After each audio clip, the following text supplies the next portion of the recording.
سورۃ الفجر کی آیت نمبر 6۔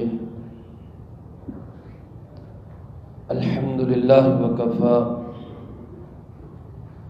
وسلام علی عبادہ الذین اصطفی،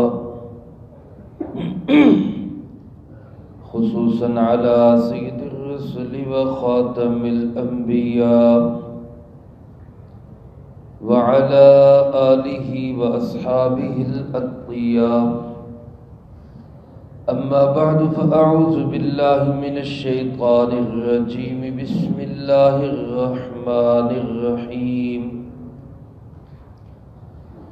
الم تر کیف فعل ربک بعاد ارم ذات العماد التي لم يخلق مثلها في البلاد وثمود الذين جابوا الصخر بالواد وفرعون ذي الأوتاد الذين طغوا في البلاد فأكثروا فيها الفساد فصب عليهم ربك سوط عذاب إن ربك لبالمرصاد۔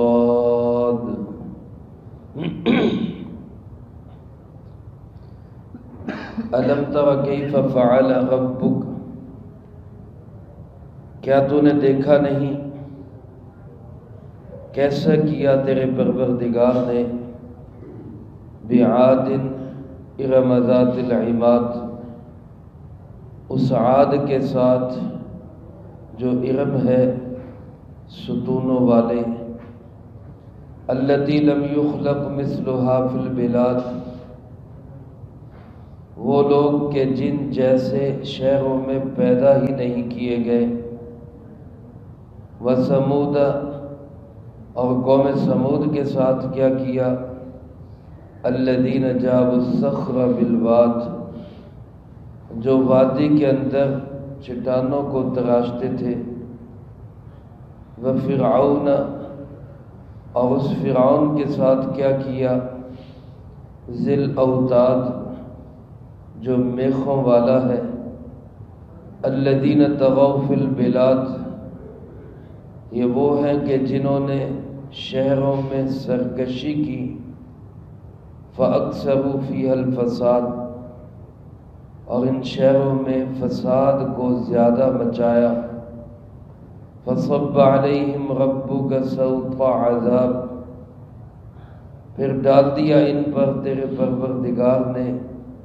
عذاب کا کوڑا، إِنَّ رَبَّكَ لَبِالْمِرْصَادِ، یقیناً تیرا پروردگار گھات میں ہے۔ اس سے پہلی آیات مبارکہ میں اللہ رب العالمین نے 5 چیزوں کی قسم اٹھائی، اور وہ قسم جن چیزوں کی اٹھائی گئی اصل میں ان چیزوں کو بطور دلیل اور گواہ کے اللہ پاک نے پیش کیا اس بات پر کہ جو اللہ ان سارے امور کو کر سکتا ہے وہ مرے ہوئے انسانوں کو دوبارہ زندہ بھی کر سکتا ہے۔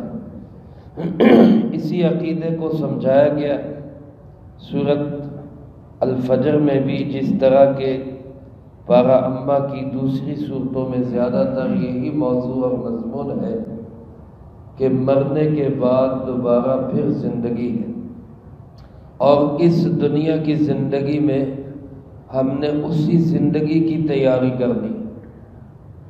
میرے محترم دوستو، اللہ پاک نے یہ قسمیں اٹھا کر یقین دلایا کہ آخرت ہے، مرنے کے بعد زندگی ہے، حشر و نشر ہے، جزا اور سزا ہے، لیکن درمیان میں 3 قوموں کا ذکر کر کے اللہ پاک ارشاد فرماتے ہیں کہ بعض اوقات ایسا بھی ہوتا ہے فتنہ فساد زیادہ ہو جائے، سرکشی طغیانی بڑھ جائے، اللہ رب العالمین کی نافرمانی، حکم عدولی وہ حد سے باہر نکل جائے، تو پھر آخرت سے پہلے دنیا میں بھی سزا آ جاتی ہے۔ چنانچہ اس کے 3 منظر اللہ پاک نے یہاں مختصراً عرض کر دیے، بیان فرما دیے۔ اللہ پاک ارشاد فرماتے ہیں الم تر کیف فعل ربک بعاد، کیا تو نے دیکھا نہیں کہ تیرے رب نے کیا کیا عاد کے ساتھ؟ یہ اس کا مخاطب جناب محمد کریم صلی اللہ علیہ وسلم بھی ہے، اور میں اور آپ ہر قرآن پڑھنے والا۔ گویا اللہ رب العالمین مجھ سے پوچھ رہے ہیں، آپ سے پوچھ رہے ہیں، کیا تو نے دیکھا نہیں؟ نہ دیکھنے کا مطلب یعنی تیرے علم میں یہ بات نہیں آئی، تو نے قرآن کریم میں یہ سنا اور پڑھا نہیں ہے کہ تیرے رب نے عاد کے ساتھ کیا کیا؟ وہ عاد جو ارم ہے اور ذات العماد ستونوں والے۔ میرے محترم دوستو، قوم عاد 2 قسم کی قوموں میں تقسیم ہے، ایک کو کہتے عاد اولا اور ایک کو کہتے عاد ثانیہ۔ عاد اولا اور عاد ثانیہ میں 200 سال کا وقفہ ہے۔ عاد اولا پہلے گزری، 200 سال کے بعد عاد ثانیہ آئی۔ علماء نے لکھا ہے کہ یہ ایک ہی دادے کی اولاد ہے۔ حضرت نوح علیہ السلام کے بیٹے تھے سام، اور سام کے بیٹے تھے ارم، جن کا یہاں ذکر ہے ارم ذات العماد۔ ارم کے بیٹے تھے عاص، اور عاص کے بیٹے تھے عاد۔ ارم کے 2 بیٹے تھے، ایک کا نام عاص تھا، ایک کا نام عابر۔ عابر کے بیٹے کا نام سمود تھا۔ عاص کے بیٹے کا نام عاد اور عابر کے بیٹے کا نام سمود۔ عاص کا بیٹا عاد اولا کہلایا، جس کو ارم ذات العماد سے ذکر کیا، اور عابر کا بیٹا سمود، اس کے نام سے قوم سمود بنی، جو اس قوم سے 200 سال بعد دنیا میں منظر پہ آئی۔ یہ دونوں قومیں تاریخ کا حصہ بنی، بڑی ہی ترقی یافتہ قومیں تھیں۔ خاص طور پہ عاد اولا، جس کے متعلق اللہ پاک نے فرمایا ذات العماد، وہ ستونوں والے تھے۔ ستونوں والے کے 2 مطلب مفسرین کرام رحمہم اللہ نے لکھے ہیں۔ ایک مطلب تو یہ لکھا ہے کہ ان کے قد لمبے لمبے تھے، ہائٹ بہت اونچی تھی، ان کے قد ستون اور لمبے لمبے پلر کی طرح اونچے قد تھے۔ قرآن کریم نے تو ان کی لمبائی اور ہائٹ کا ذکر نہیں کیا، صحیح احادیث میں بھی کہیں ذکر موجود نہیں ہے، لیکن بعض تفسیری روایات کے اندر حضرت عبداللہ ابن عباس رضی اللہ تعالیٰ عنہما ارشاد فرماتے ہیں کہ ان میں سے ایک آدمی کا قد وہ 6 گز ہوتا تھا، یعنی 18 فٹ ایک آدمی کا قد ہوتا تھا۔ اب ہمارے معاشرے میں 6 فٹ کا بندہ ہو تو وہ اچھا خاصا لمبا سمجھا جاتا ہے۔ عام طور پہ جو قد ہے وہ 5 فٹ سے کچھ 2-4 انچ اوپر عام قد یہ ہے۔ 6 فٹ ہو کسی کا تو وہ طویل اور لمبا آدمی سمجھا جاتا ہے، تو 6 کو 3 گنا کریں تو 18 فٹ کا ان کا ایک بندہ ہوتا تھا۔ اللہ پاک نے ان کے متعلق خود فرمایا لم یخلق مثلها فی البلاد، ان جیسے لوگ شہروں میں پیدا ہی نہیں کیے گئے۔ بڑی طاقت قوت والے، اونچے لمبے قد والے، انتہائی طاقتور، خود اپنی طاقت کے گھمنڈ میں اتنا مغرور ہوئے، اتنا تکبر ان کے اندر آیا کہ خود کہا کرتے تھے من اشد منا قوہ، ہم سے بڑا طاقتور کون ہے، ہم سے بڑا طاقتور کون ہے؟ اللہ پاک نے اس کے جواب میں فرمایا کہ جس اللہ نے تمہیں پیدا کیا ہے، قوت دی ہے، قد دیا ہے، ہائٹ دی ہے، وہ اللہ تم سے بھی بڑی طاقت والا ہے۔ ایک قوم تو یہ قوم یمن کے اندر آباد تھی، یمن کا علاقہ تھا ان کا، اور وہاں انہوں نے اللہ کی نافرمانی، سرکشی میں حد سے آگے نکل گئے۔ اور اس کے بعد دوسری قوم فرمایا وَثَمُودَ، قوم سمود، الَّذِينَ جَابُوا الصَّخْرَ بِالْوَادِ، جو وادی کے اندر چٹانوں کو تراشتے تھے۔ وادی سے مراد وادی قرا ہے، اور ان کا علاقہ مدینہ منورہ سے شمال کی جانب شام کی طرف جائیں تو تبوک کے راستے کے اندر ان کے علاقے آتے ہیں۔ رسول اللہ صلی اللہ علیہ وسلم جب سفر تبوک پر تشریف لے گئے تو راستے میں آپ کا گزر قوم سمود کے کھنڈرات سے ہوا تھا۔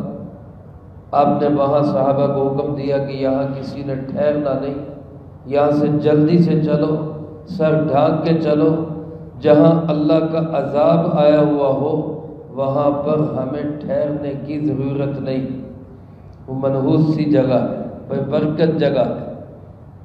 آج ہماری قسمت ماری کہ ہم نے ایسی جگہوں کو بھی سیرگاہیں بنا لی ہے۔ ساہیوال کے علاقے میں ہڑپا میں جائیں، قدیم کھنڈرات ملتے ہیں۔ سندھ کے اندر لاڑکانہ کے قریب موجود دڑوں میں پرانے زمانے کی تعمیرات کے کھنڈرات، اجڑی ہوئی آبادیاں اور بستیاں۔ ادھر اٹک میں ٹیکسلا کی طرف جائیں وہاں یہی صورتحال، لیکن ان مکانات، ان محلات سے عبرت حاصل کرنے کی بجائے ان کو بھی سیرگاہیں بنا لیا گیا۔ وہاں پہ بے پردہ عورتیں، مرد و زن کا اختلاط، پھر تصویر سازی اور بہت سی بےہودگیاں اور اللہ کی نافرمانیاں کھلے عام کی جاتی ہیں، بجائے اس کے کہ ان مقامات سے عبرت حاصل کی ہے۔ اللہ پاک ارشاد فرماتے کہ یہ ایسی طاقتور قوم تھی کہ جنہوں نے پہاڑوں کو تراش تراش کے ان کے اندر بلڈنگیں بنائی، ان کے اندر محلات تعمیر کیے تھے۔ ان دونوں قوموں کے اندر بلڈنگ سازی اور عمارتیں بنانے کا بڑا ہی رواج تھا۔ قوم عاد نے ایک بلڈنگ بنائی تھی جس کا نام عمدان تھا۔ اس زمانے کے اندر جس میں مشینری کوئی نہیں تھی، انسان ہی کام کرتے تھے، اس زمانے میں وہ بلڈنگ 80 منزلہ بلڈنگ تھی، 80 منزلیں تھیں اس کی، اور ہر منزل کا دوسری منزل سے فاصلہ، یعنی اس کی چھت جو تھی وہ 40 فٹ پہ تھی۔ اب آپ اندازہ کریں کہ 320 فٹ اونچی عمارت اس زمانے میں بغیر کسی مشینری کے اس قوم عاد نے تعمیر کی تھی۔ اونچی جگہوں پہ جانا، وہاں جا کے سیرگاہیں بنانا اور وہاں عیش و عشرت کرنا، یہ اس قوم کے طرز حیات تھے، یہ لگژری زندگی تھی۔ اللہ پاک نے ان کی طرف اپنے نبیوں کو بھیجا۔ قوم عاد کی طرف حضرت ہود علیہ السلام آئے، قوم سمود کی طرف حضرت صالح علیہ السلام آئے، لیکن اللہ کے نبیوں کی بات پر انہوں نے کان تک نہیں دھرا۔ اس کے بعد تیسرا ذکر اللہ پاک فرماتے وَفِرْعَوْنَ، فرعون کو دیکھو، تیرے رب نے فرعون کے ساتھ کیا کیا۔ اور فرعون کے ساتھ اللہ پاک نے ذکر کیا ذی الاوتاد، وہ فرعون جو میخوں والا ہے، وہ فرعون جو کیلوں والا ہے۔ اوتاد وتد کی جمع ہے، وتد کہتے کیل کو، میخ کو۔ علماء نے لکھا ہے کہ اس کو کیلوں والا 2 وجہ سے کہا جاتا ہے۔ ایک وجہ تو یہ کہ یہ جب اپنے مجرموں کو، اپنے باغیوں کو، ریاست کے مخالفین کو سزا دیتا تو ان کے ہاتھ پاؤں میں کیل ٹھونک کے ان کو فرش پہ بے بس کر دیتا تھا، ایسے فرش پہ لٹا کے ہاتھوں اور پاؤں میں کیل ٹھونک دیتا، اور اوپر سانپ اور بچھو چھوڑ دیا کرتا تھا، اور سخت گرمی میں تپتے صحراؤں میں اسی طرح زمین میں گاڑ دیا کرتا تھا۔ اس وجہ سے مشہور تھا وہ فرعون جو کیلوں والا ہے، یعنی وہ کیل ٹھونک کے سزا دیتے۔ اس کی اپنی بیوی، اس کی اپنی اہلیہ سیدہ آسیہ علیہ السلام اسلام لائی، موسیٰ علیہ السلام کو انہوں نے تسلیم کیا، ان کی بات کو مانا۔ اس نے اپنی بیوی کو بھی اسی سزا میں مبتلا کیا۔ اس نے دعا کی اللہ مجھے اس کی ان سزاؤں سے محفوظ فرما۔ اللہ کی شان، پہلے کیل ٹھوکنا چاہا تو اللہ نے ان کی روح قبض کر لی، باقی مردہ جسم کو سزائیں دیتا رہا، لیکن باز پھر نہیں آیا۔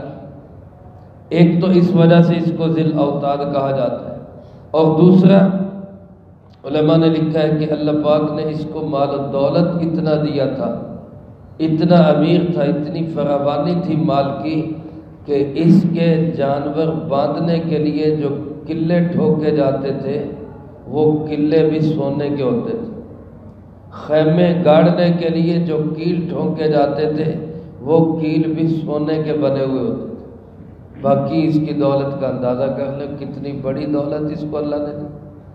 ان لوگوں کو اللہ نے مال و دولت سے نوازا، دنیاوی اعتبار سے وسائل سے نوازا، سب کچھ دیا، حکومت و مملکت وہ بھی ملی، لیکن اس کو بجائے عوام کی فلاح و بہبود کے استعمال کرنے کے، مخلوق خدا پہ ترس کھانے کے، اللہ کی یہ نعمت لوگوں تک پہنچانے کے، انہوں نے اپنی عیش و عشرت میں وقت گزارا اور رب کی نافرمانی میں لگے۔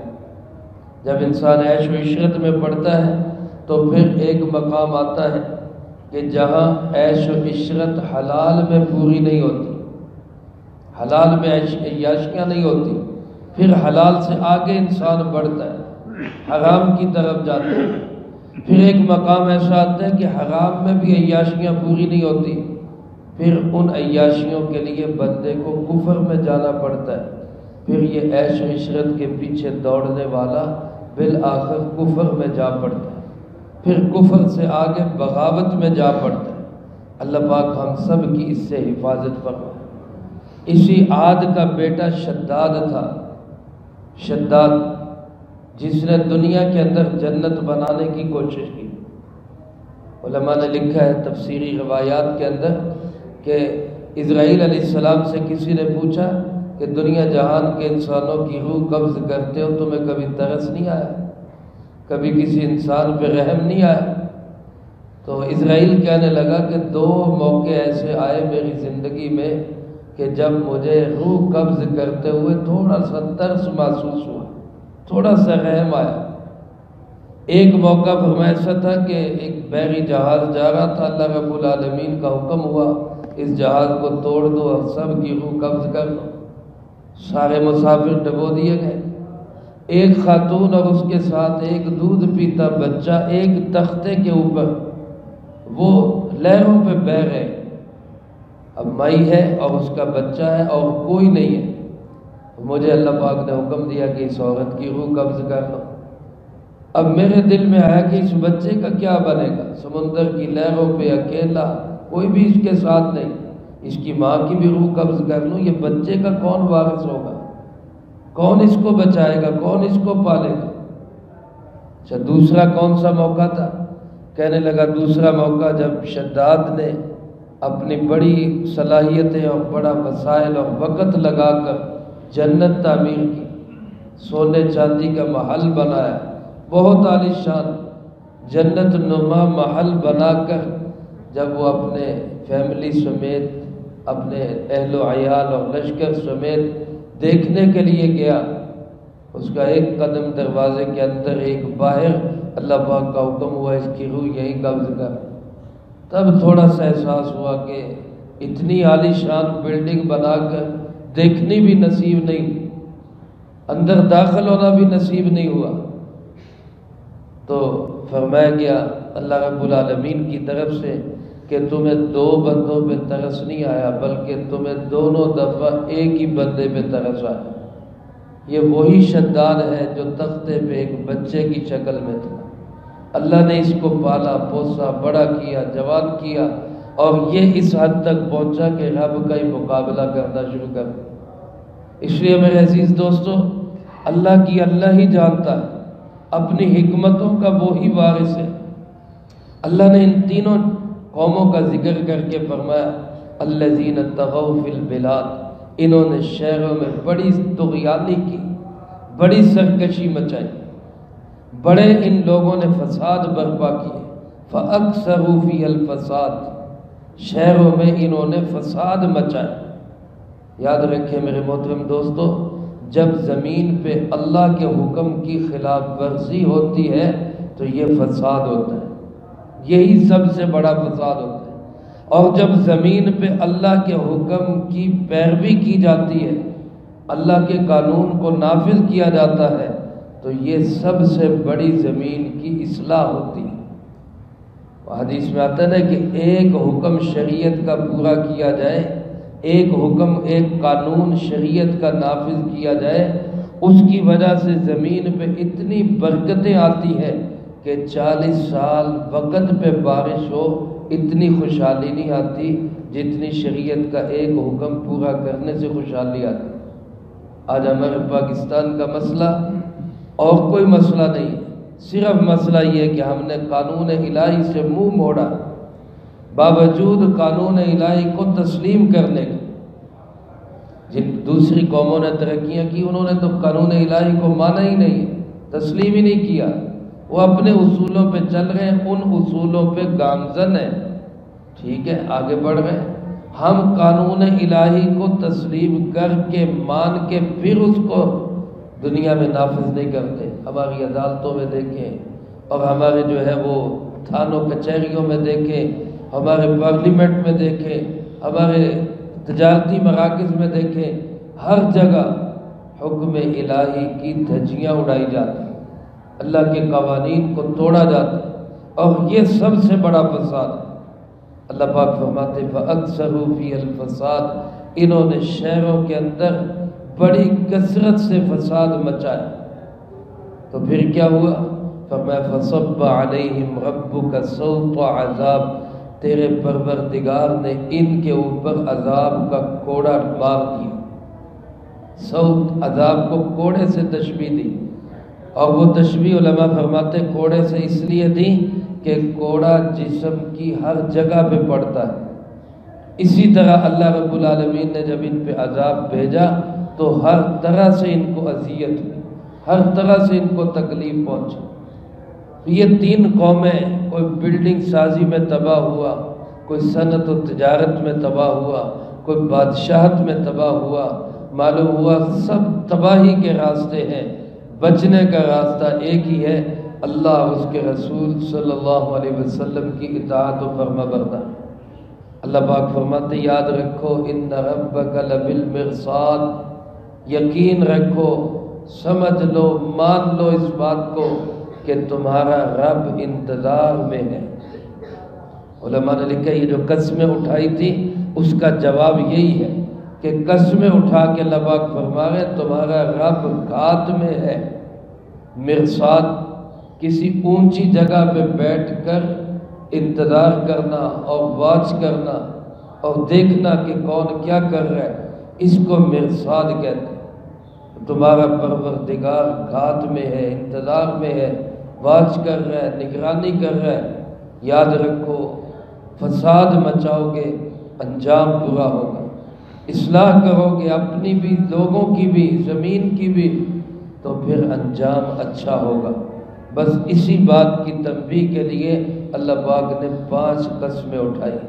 میرے عزیز دوستو، ہمیں اللہ کی بات پہ یقین ہونا چاہیے، اللہ کی نافرمانیاں ذاتی طور پہ چھوڑ کر اللہ کی فرما برداری کے اندر ہمیں آنا چاہیے، اس راستے کو اپنانا چاہیے جو اللہ کا پسندیدہ راستہ ہے، اور وہ راستہ کون سا ہے؟ وہ جناب محمد کریم صلی اللہ علیہ وسلم کا راستہ ہے۔ اللہ پاک مجھے آپ کو سب کو اس کی توفیق نصیب فرمائے، جو کہا سنا اس کو زندگی میں لا کے دوسروں تک پہنچانے کی توفیق عطا فرمائے۔ اللہم انت السلام و منک السلام، تبارکت ربنا و تعالیت یا ذا الجلال والاکرام۔